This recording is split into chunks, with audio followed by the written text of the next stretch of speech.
السلام عليكم ورحمة الله وبركاته. نحمد الله العليم ونصلي ونسلم على رسوله الكريم.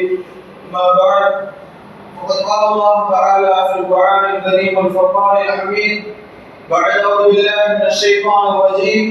بسم الله الرحمن الرحيم. فقصصوا القصص لعلهم يتفكرون. صدق الله العلي العليم. அளவற்றவர்களும் நிகரற்ற அன்புடையமாகிய வல்ல ரஹ்மானுக்கே புகழனைத்து உண்டாவதாக.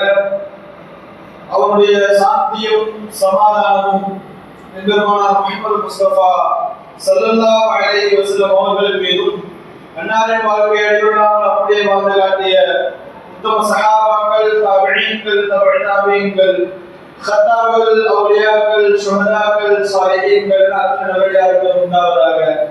குறிப்பாக இந்த ஜுமாவில் கலந்து கொள்வதற்காக வந்திருக்கக்கூடிய நம் அனைவரும் மீதும் உண்டாவதாக. ஆமீன். அல்லாஹ் தஆலாவுடைய மாபெரும் அருளால் பல்வேறு போராட்டங்கள், பல்வேறு சூழல்களை தாண்டி இன்று இந்தியா தனது 79வது ஆண்டு சுதந்திர தின விழாவை கொண்டாடுகின்ற வேளையில் சுதந்திரம் பற்றிய இஸ்லாமியர்களின் பங்களிப்பு என்ன, இஸ்லாமியர்களின் சுதந்திரம் குறித்த சிந்தனை என்ன, இஸ்லாமியர்கள் எப்படியெல்லாம் கஷ்டப்பட்டு எப்படியெல்லாம் போராட்டங்களில் போரிட்டு இந்தியாவிற்கு சுதந்திரம் வாங்கி கொடுத்தார்கள் என்பதனை சிந்திக்க நாம் கடமைப்பட்டிருக்கிறோம். நவீன காலத்தில் நாம் பார்க்கின்ற பொழுது வரலாறுகள் இருட்டடிப்பு செய்யப்பட்டு மாற்றி அமைக்கப்பட்டு மததுவேஷவாதிகளால் மதச்சாயம் பூசி வரலாறுகள் மறைக்கப்படுகிறது. சுதந்திரம் குறித்த இஸ்லாமிய பார்வை என்ன என்பதெல்லாம் நாம் சிந்திக்க கடமைப்பட்டிருக்கிறோம். பொதுவாக இஸ்லாம் அடிமைத்தனத்தை அடியோடு அறுத்து வெறுக்கிறது. நாயகம் ஸல்லல்லாஹு அலைஹி வஸல்லம் அவருடைய காலத்திலிருந்து இன்றையும் இந்த உலகம் அழியும் வரையும் இஸ்லாமிய மார்க்கம் அடிமைத்தனத்தை அடியோடு அறுத்து வெறுக்கிறது. எந்த ஒரு இடத்திலும் இஸ்லாம் அடிமைத்தனத்தை ஆதரிப்பது கிடையாது. எந்த இடத்திலும் இஸ்லாம் அடிமைத்தனத்துக்கு அனுமதி கொடுப்பது கிடையாது. நாயகம் ஸல்லல்லாஹு அலைஹி வஸல்லம் காலத்திலிருந்து குர்ஆனில் அல்லாஹ் தஆலா பேசுகிறார். இஹ்தாமுர் ரகபா, அடிமைகளை நீங்கள் உரிமை விடுங்கள், விடுதலை செய்யுங்கள், அவர்களுக்கு நீங்கள் சுதந்திரம் கொடுங்கள் என்று அல்லாஹ் தஆலா குர்ஆனில் பேசுகிறார். இஸ்லாம் எந்த இடத்திலும் அடிமைத்தனத்தை ஆதரிப்பது கிடையாது. அந்த வழியை நாம் பார்க்கின்ற பொழுது சஹாபாக்கள் நாயகம் ஸல்லல்லாஹு அலைஹி வஸல்லம் சொற்களை கேட்டு அடிமைத்தனத்தை அவர்கள் வெறுத்தார்கள். அவர்கள் வைத்திருக்கக்கூடிய அடிமைகளை நாயகம் ஸல்லல்லாஹு அலைஹி வஸல்லம் சொல்லுக்கிணங்க அவர்கள் உரிமை விட்டார்கள். பல்வேறு வரலாறுகள் தொன்று தொன்று நாம் பார்ப்போம் என்று சொன்னால் இஸ்லாம் எந்த இடத்திலும் ஒருபோதும் அடிமைத்தனத்தை ஆதரிப்பது கிடையாது. உமர் ரலியல்லாஹு அன்ஹுடைய ஆட்சி காலம், உமர் ரலியல்லாஹு அன்ஹு அவர்கள் பைத்துல் முகத்தஸை வெற்றி கொள்கிறார்கள். ஜெருசலத்திலே அங்கு இருக்கக்கூடிய தலைவர்களை சந்தித்து பேச்சுவார்த்தை நடத்தி மஸ்ஜிதுல் அக்ஸாவுடைய சாவியை வாங்க வேண்டும் என்பதற்காக ஒரு நீண்ட நெடிய பயணம். உமர் ரலியல்லாஹு அவர்கள் கிளம்ப வேண்டும். அவர்களோடு ஒரு சாதி, ஒரு சேவகர் ஒருத்தர் இருந்தார். வேலையாட்கள் என்று நாம் கூறுவோம் அல்லவா, ஒரு சேவகர் ஒருவர் இருந்தார். அவருடைய பேர் சுலை என்று சொல்லப்படக்கூடிய ஒரு வேலையாள். போவதற்காக கனரக வாகனங்கள் கிடையாது, சரியான வாகனங்கள் கிடையாது. அவர்களிடம் நீண்ட நெடிய பயணம் செல்ல வேண்டும் என்றாலும் குதிரை ஒட்டகங்கள் தான் அவர்களுக்கு வாகனமாக பயன்படுத்தி கொண்டிருக்கிறார். அந்த வேலையாட்கள் கூறினார், உமர் ரலியல்லாஹு அவர்களே, நீங்கள் ஒட்டகத்தின் மீதோ அல்லது குதிரையின் மீதோ அமர்ந்து கொள்ளுங்கள், நான் அதை இழுத்துக் கொண்டே செல்கிறேன். 2 பேர் அந்த ஒட்டகத்தில் உட்கார்ந்து போக முடியாது. 2 பேர் ஒட்டகத்தில் உட்கார்ந்து பயணிப்பது என்பது ஒட்டகத்திற்கு வாகனத்திற்கு செய்யக்கூடிய அநீதியாக ஆகிறது. ஒட்டகமோ குதிரையோ ஒரு ஆள் தான் அதிலே பயணிக்க முடியும். இருவரோ அல்லது மூவரோ அதிலே பயணித்தோம் என்று சொன்னால் அதுவும் விலங்கிற்கும் வாகனத்திற்கும் செய்யக்கூடிய ஒரு அநீதியாக மாறிவிடும். அதன் காரணமாக உமர் ரலியல்லாஹு அவர்கள் கருத்து கூறுகிறார்கள், குறிப்பிட்ட தூரம் நான் அமர்ந்து கொள்கிறேன், நீ அந்த ஒட்டகத்தை அழைத்துக் கொண்டு வா, கையில் எடுத்துக் கொண்டு வா. அதற்கு பிறகு குறிப்பிட்ட சில நேரம் அந்த ஒட்டகத்தில் அமர்ந்து கொள், நான் அதை இழுத்துக் கொண்டு வருகிறேன். இன்னும் குறிப்பிட்ட சில நேரத்தில் நாம் இருவரும் நடந்து செல்வோம், ஒட்டகத்தை கையில் எடுத்துக் கொண்டு என்று உமர் ரலியல்லாஹு அவர்கள் கருத்து கூறுகிறார்கள். இந்த சேவகரும் அந்த கருத்தை ஏற்றுக்கொண்டு குறிப்பிட்ட சில தூரங்கள் உமர் ரலியல்லாஹு அவர்கள் அழைத்துக் கொண்டு செல்கிறார்கள். அதற்கு பிறகு அந்த சேவகரும் அந்த வேலையாளரும் அழைத்துக் கொண்டு செல்கிறார்கள். ஜெருசலத்தில் அருகாமையில் பைத்துல் முகத்தஸினுடைய தலைவர்களை சந்திப்பதற்காக ஊர் மக்கள் எல்லாம் ஒன்று கூடி இருக்கிறார்கள். உமர் ரலியல்லாஹு அவர்கள் அந்த நேரத்தில் எப்படி வாய்ப்பு அமையும் சொன்னால், உமர் ரலியல்லாஹு அவர்களுடைய முறை, அதாவது அது வேலையால் குதிரையின் மீதோ அல்லது ஒட்டகத்தின் மீதோ அமர்ந்திருப்பார், உமர் ரலியல்லாஹு அவர்கள் இழுத்துக் கொண்டு வருவார். ஊர் மக்கள் எல்லாம் பார்க்கிறார்கள். ஒரு நீதிக்கு பேர் போன உமர் ரலியல்லாஹு அவர்கள் ஒரு ஆட்சியாளர் தன்னுடைய வேலையாட்களை, தன்னுடைய வேலையாளை ஒட்டகத்தில் அமர வைத்து இழுத்துக் கொண்டு வருகிறார்கள் என்று ஊர் மக்கள் எல்லாம் வியப்போடும் விந்தையோடும் அவர்கள் ஆச்சரியமாக பார்க்கின்றனர். இந்த இடத்தில் நாம் விளக்க வேண்டிய விஷயம் என்னவென்று சொன்னால், வேலையாட்களாக இருந்தாலும் சரி, அவர்களுக்கு சரியான வேலை கொடுக்க வேண்டும், அவர்களை அடிமையாக நடத்தக்கூடாது. இஸ்லாம் எந்த ஒரு இடத்திலும் வழிகாட்டுதலை ஆதரிப்பது கிடையாது. இஸ்லாமியர்களுடைய சமய ரீதியாக நாம் பார்த்தோம் என்று சொன்னால், சமய ரீதியிலே எந்த ஒரு இடத்திலும் இஸ்லாம் அடிமைத்தனத்தை ஆதரிப்பது கிடையாது. இந்த வரிசையில் ஒரு முன்னோர்கள் இந்த அடிமைத்தனத்தை, அடிமைப்படுத்தப்படுவதை எதிர்க்க வேண்டும், எதிர்த்து குரல் கொடுக்க வேண்டும் என்ற உயரிய சிந்தனை காரணமாக இந்திய விடுதலை போராட்டத்தை கையில் எடுத்தார். நாம் எல்லாம் நினைத்துக் கொண்டிருப்பது போல், அதாவது வெகுஜனங்கள் நினைத்துக் கொண்டிருப்பது போல், சுதந்திர போராட்டம் என்பது வெறுமனே ஒரு குறிப்பிட்ட சில நூற்றாண்டுகள் மட்டுமே நடைபெற்றது. அதாவது 1900 ஆரம்பித்து 1950-55 வரை இந்திய போராட்டம் நடைபெற்றது என்று, இந்திய சுதந்திர போராட்டம் நடைபெற்றது என்பது வெகுவான ஜனங்களுடைய கருத்து. வரலாறு தெரியாத காரணமாக இப்படி நினைத்துக் கொண்டிருக்கிறார். கிடையாது. இந்திய விடுதலை போராட்டத்தை ஏறத்தாழ 250 ஆண்டுகள், 17th century, 17ஆம் நூற்றாண்டிலே வங்கதேசத்தை சேர்ந்த வங்காள மொழி என்று சொல்லப்படக்கூடிய சிராஜுத்தௌலா ரஹ்மத்துல்லாஹி அலைஹி என்று சொல்லப்படக்கூடிய ஒரு இஸ்லாமியர் 1700களில் 17வது நூற்றாண்டுகளில் ஆங்கிலேயர்கள் உள்ளே வருகின்றனர். கிழக்கிந்திய கம்பெனி, ஈஸ்ட் இந்தியா கம்பெனி என்று கூறுவார்கள். வணிக வர்த்தகங்கள் செய்வதற்கு முன்னணி காரணமாக, முக்கிய நோக்கமாக வர்த்தகம் என்ற பெயரில் ஆங்கிலேயர்கள் இந்தியாவில் நுழைகின்றார்கள். காலம் செல்ல செல்ல இந்தியாவின் மீது அவர்களுக்கு ஆசை வருகிறது. இந்தியாவை நாம் அடிமைப்படுத்த வேண்டும், அதை கைப்பற்ற வேண்டும் என்பது அவருடைய ஆசை ஏற்படுகிறது. பொதுவாக எல்லாருக்கும் ஆசை ஏற்படத்தான் செய்யும். அதே போன்று அதே அவர்களுக்கு ஆசை ஏற்படுகிறது. அவர்களை எதிர்த்து ஏறத்தாழ நாம் இன்று கேள்விப்படக்கூடிய சுதந்திர வரலாறு 1900 50 வரை நாம் கேள்விப்படக்கூடிய வரலாறு 250 ஆண்டுகள் முன்பு 17வது நூற்றாண்டிலே எதிர்த்து அவர்கள் பிளாசி போர் என்று கொண்டுவார்கள். சிராஜுத்தௌலா ரஹ்மத்துல்லாஹி அவர்கள் ஆங்கிலேயரை விரட்டி அடித்தார். ஏறத்தாழ ஒரு 250 ஆண்டுகளுக்கு முதலில் சுதந்திர போராட்டத்தை கையில் எடுத்தவர்கள் இஸ்லாமியர். நான் இன்றைய காலத்தில் நாம் பார்த்தோம் என்று சொன்னால், சுதந்திர போராட்டத்தில் ஒரு நாளோ அல்லது 2 நாளோ முகத்தை காட்டிவிட்டு சென்றவர்கள் எல்லாம் பிரபலப்படுத்தப்படுகிறார். முழுக்க ரத்தத்தை சிந்தி, குடும்பங்களை இழந்து, கோத்திரங்களை இழந்து, தங்களுடைய அடையாளங்களை இழந்து, ஆட்சிகளை இழந்து சுதந்திர போராட்டத்திற்காக ரத்தம் சிந்திய இஸ்லாமியர்கள் வரலாறு புறக்கணிக்கப்படுகிறார்.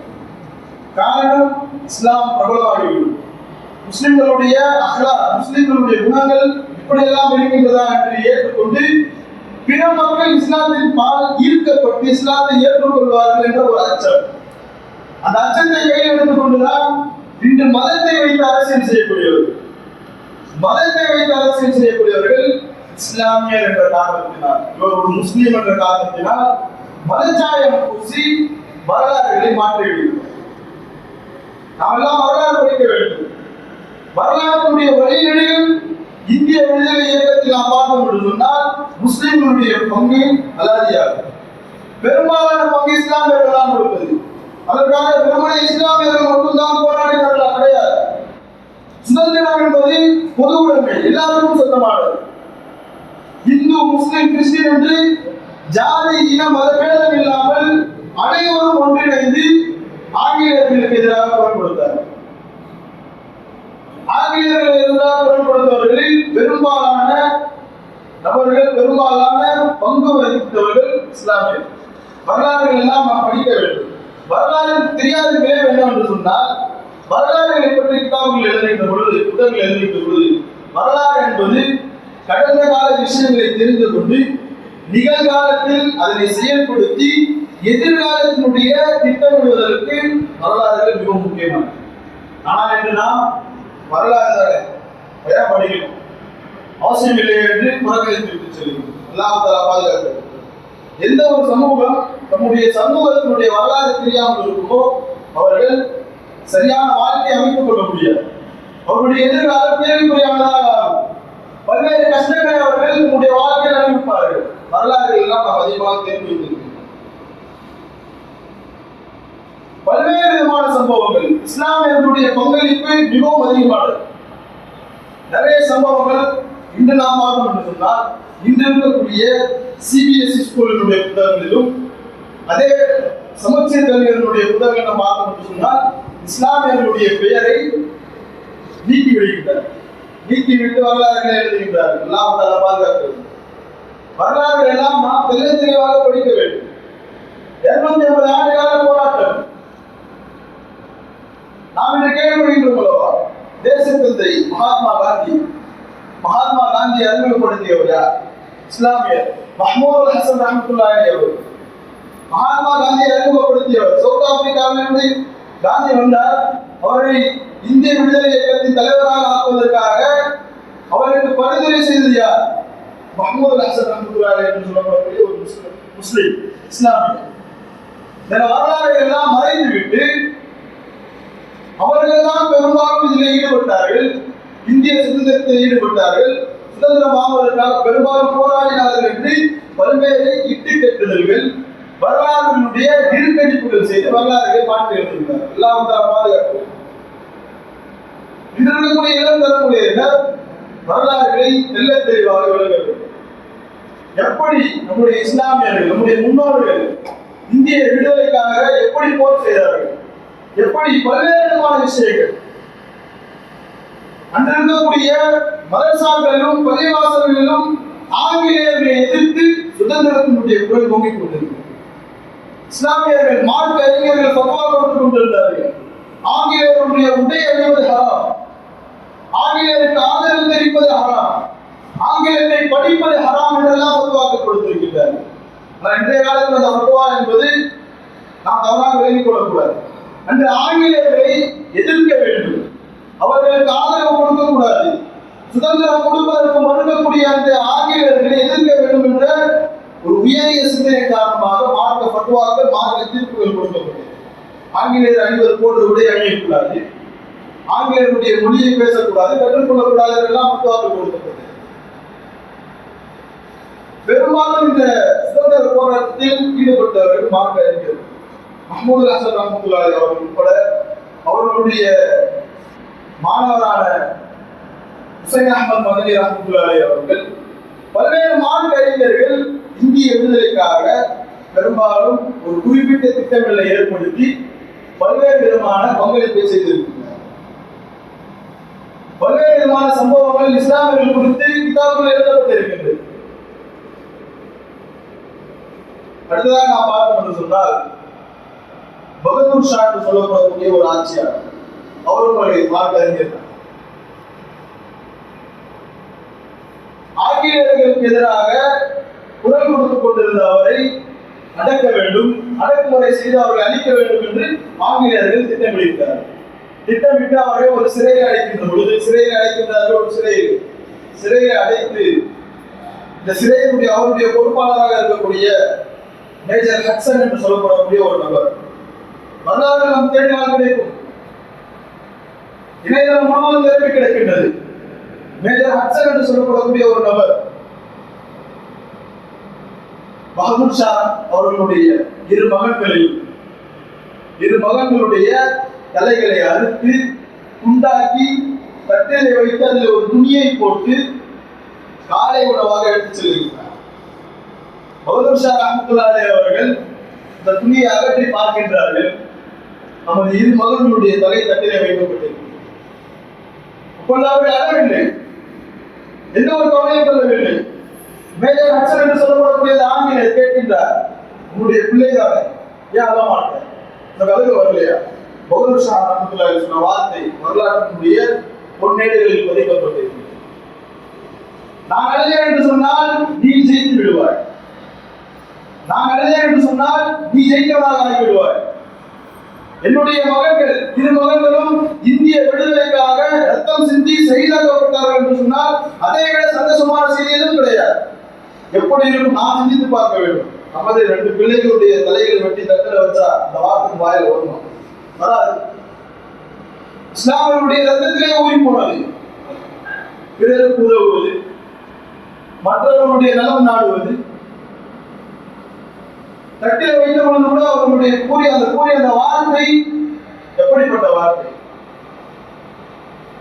அடுத்ததாக நாம் பார்த்தோம் என்று சொன்னால் ஜாலியன் வாலாபாக் என்று சொல்லப்படக்கூடிய ஒரு படுகொலை 1919 நடைபெற்றது.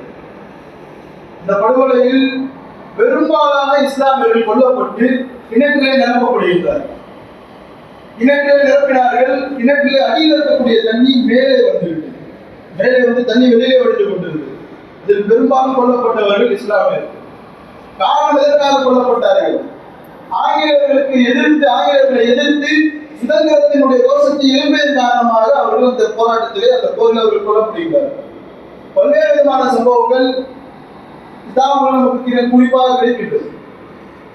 அடுத்ததாக ஒத்துழையாமை இயக்கம் என்று நாம் கேள்விப்படக்கூடிய 1920 நடைபெற்ற நான் கார்பரேஷன் மூவ்மெண்ட் என்று கூறுவார்கள். காந்தி ஏற்படுத்தினார். அதற்கு பிறகு நிறைய பேர் வந்தார்கள். இந்த ஒத்துழையாமை இயக்கத்தில் ஏறத்தாழ 46,000 நபர்கள் கைது செய்யப்படுகிறார்கள். 46,000 நபர்கள் கைது செய்யப்பட்டு ஆங்கிலேயர்களுடைய சிறையில் அடைக்கப்படுகிறார்கள். அடைக்கப்பட்ட பிறகு அதில் இருக்கக்கூடிய பெரும்பாலான நபர்கள் 46,000 நபர்களில் 36,000 நபர்கள் இஸ்லாமியர்கள், முஸ்லிம்கள். 36,000 நபர்கள் முஸ்லிம்கள். ஆங்கிலேயர்களுடைய வரலாற்று புத்தகங்களே பதிக்கப்பட்டிருக்கின்றது. ஆங்கிலேயர்கள் எழுதி வைத்திருக்கின்றார்கள். இன்று நாம் கூகுளிலோ அல்லது மற்ற இணையதளங்களை தேடினால் அந்த வார்த்தைகள் கிடைக்கும். The majority of the prisoners, அதிகமாக இருக்கக்கூடிய சிறைவாசிகள் were they are Muslims. அவர்கள் இருக்கக்கூடிய அனைத்து பெரும்பாலான இருக்கக்கூடிய சிறைவாசிகள் எல்லாம் முஸ்லிம்கள். ஆங்கிலேயர்களை எதிர்த்து பல்வேறு விதமான பொருள்களை கொடுத்துக் கொண்டிருந்தார்கள். அவர்கள் தங்களுடைய உயிரை பொருட்டாக பார்க்கவில்லை, குடும்பத்தை பொருட்டாக பார்க்கவில்லை. சுதந்திரம் வேண்டும் இந்த ஒரு உயரிய நோக்கத்தின் காரணமாக ஆங்கிலேயை எதிர்த்து தொடர்ந்து போரிட்டுக் கொண்டே இருந்தார். அடுத்ததாக நாம் பார்த்தோம் என்று சொன்னால் வரலாறுகளிலே மிகவும் பிரபலமானவர்கள் அலி சகோதரர்கள் என்று கூறுவார்கள். ஷவுகத் அலி என்று சொல்லப்படக்கூடிய ஒரு நபரும் முகமது அலி என்று சொல்லப்படக்கூடிய ஒரு நபர். 2 நபர்கள் இந்திய சுதந்திரத்திற்காக மிகவும் பாடுபட்டவர்கள். அவருடைய தாயார் காபாவிலே துஆ செய்கின்றார்கள், யா அல்லாஹ், இந்தியாவிற்கு நீ சுதந்திரம் கொடுத்து விடு. இந்த சுதந்திர போராட்டத்தில் என்னுடைய 2 மகன்களும் ஷஹீதாக வேண்டும் என்று காபாவினுடைய திரையை பிடித்துக் கொண்டு அவருடைய தாயார் துஆ செய்கிறார். நாம் காபாவுக்கு போனோம் என்று சொன்னால் விடுதலைக்காகவும் இந்தியாவுக்காகவும் துஆ செய்வோம். யோசித்து பார்க்க வேண்டும். அவருடைய 2 பிள்ளைகளும் சுதந்திர போரில் ஷஹீதாக்கப்பட வேண்டும் என்று துஆ செய்கிறார்கள். காபாவினுடைய திரையை பிடித்து லண்டனிலே ரவுண்ட் டேபிள் கான்ஃபரன்ஸ் என்று சொல்லப்படக்கூடிய வட்டமேசை மாநாடு நடைபெறுகிறது. அதிலே ஷவுகத் அலி என்று சொல்லப்படக்கூடிய நபர் இந்த இஸ்லாமியர் கலந்து கொள்கிறார். அவர்களிடம் ஒரு டிமாண்ட் வைக்கின்றார், நான் இறந்துவிட்ட பிறகு என்னுடைய உடலை ஏதேனும் ஒரு சுதந்திர நாட்டில் நீங்கள் அடக்கம் செய்யுங்கள். ஏறத்தாழ ஒரு 90 நாடுகள் ஆங்கிலேயர்கள் தங்களுடைய கட்டுப்பாட்டிலே வைத்திருந்தார்கள். இதில் இந்தியாவும் ஒன்று. முதலாவதாக சுதந்திரத்திற்காக போராடி முதலாக வெற்றி பெற்றது இந்தியா. இந்த இந்தியாவினுடைய இஸ்லாமியர்கள் பெரும்பாலும் அதிலே பங்கு வகித்தவர்கள். நான் இறந்துவிட்ட பிறகு என்னுடைய உடலை ஏதேனும் சுதந்திரமாக இருக்கக்கூடிய சுதந்திரமான ஒரு நாட்டிலே புதைத்து விடுங்கள், உங்களுடைய கட்டுப்பாட்டில் இல்லாத நாடு. பல்வேறு நாடுகள் அவர்களுடைய உடலை கேட்டது. அவர்கள் இறந்துவிட்ட பிறகு அவருடைய உடலை அடக்கம் செய்வதற்காக பல்வேறு நாடு, சவுதி அரேபியா உட்பட பல்வேறு நாடு அவருடைய உடலை கேட்டது. இறுதியாக அவர் கிட்டத்தட்ட சிரியாவுடைய பலஸ்தீன் என்று சொல்லக்கூடிய அந்த இடத்திலே அடக்கம் செய்யப்பட்டது. பல்வேறு விதமான வரலாறுகள் இஸ்லாமியர்கள் சுதந்திரத்திற்காக ரத்தம் செஞ்சிருக்கின்றனர். 1970 சரியாக சொல்ல வேண்டும் என்று சொன்னால் 60க்கும் 70க்கும் உட்பட்ட இடைப்பட்ட அந்த ஆண்டு இந்தியா பாகிஸ்தான் போர் நடைபெறுகிறது. இந்தியா பாகிஸ்தான் போர் நடைபெறுகின்ற பொழுது கிட்டத்தட்ட இந்தியா தோற்பதற்கான அபாயம். பாகிஸ்தானிடம் பல்வேறு விதமான கனரக வாகனங்கள், டேங்கர் லாரிகள், புல்லட் நிறைய வச்சிருந்தார். அவர்கள் எதிர்க்க வேண்டும் என்று சொன்னால் இந்தியாவிடத்தில் போதுமான அளவு வாகனங்களோ, போதுமான அளவு வெப்பன்ஸோ, போதுமான அளவு ஆயுதங்களோ கிடையாது. அவர்களை எதிர்த்து அப்துல் ஹமீத் கான் என்று சொல்லப்படக்கூடிய ஒரு நபர், இன்றளவும் இந்த வாகாவினுடைய பார்டர் இருக்கு, அதுல இந்த தோடு ஒரு ஆர்ச், அந்த ஆர்ச்ல அவருடைய பெயர் எழுதப்பட்டது. அஹ்மத் அலி கான், அப்துல் ஹமீத் கான்